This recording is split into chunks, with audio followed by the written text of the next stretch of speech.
আসসালামু আলাইকুম। আজকে দেশের নেতৃবৃন্দকে সঙ্গে নিয়ে জাতির যে গুরুত্বপূর্ণ দায়িত্ব পালন করতে আমরা এসেছি,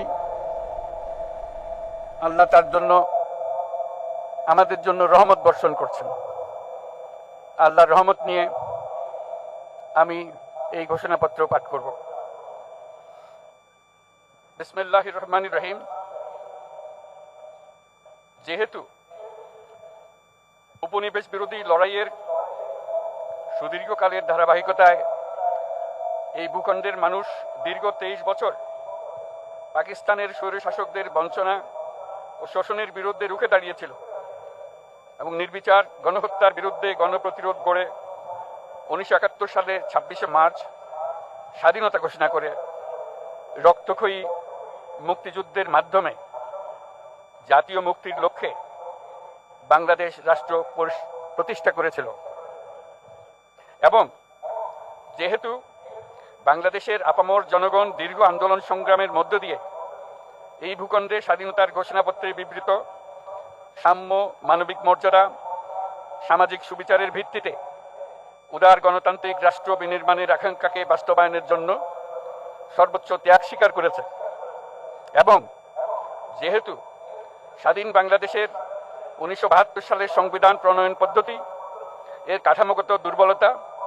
ও অপপ্রয়োগের ফলে স্বাধীনতা পরবর্তী আওয়ামী লীগ সরকার মুক্তিযুদ্ধের জনআকাঙ্ক্ষা পূরণে ব্যর্থ হয়েছিল এবং গণতন্ত্র ও রাষ্ট্রীয় প্রতিষ্ঠানগুলোর কার্যকারিতা ক্ষুণ্ণ করেছিল, এবং যেহেতু স্বাধীনতা পরবর্তী আওয়ামী লীগ সরকার স্বাধীনতার মূল মন্ত্র গণতান্ত্রিক শাসন ব্যবস্থার বিপরীতে বাকশাল নামে সাংবিধানিকভাবে একদলীয় শাসন ব্যবস্থা কায়েম করে এবং মত প্রকাশ ও বিচার বিভাগের স্বাধীনতা হরণ করে, যার প্রতিক্রিয়ায় 1975 সালের 7ই নভেম্বর দেশের সিপাহী জনতার ঐক্যবদ্ধ বিপ্লব সংগঠিত হয় এবং পরবর্তী সময়ে একদলীয় বাকশাল পদ্ধতির পরিবর্তে বহুদলীয় গণতন্ত্র, মত প্রকাশ ও বিচার বিভাগের স্বাধীনতা পুনঃপ্রবর্তনের পথ সুগম হয়। এবং যেহেতু 80-র দশকে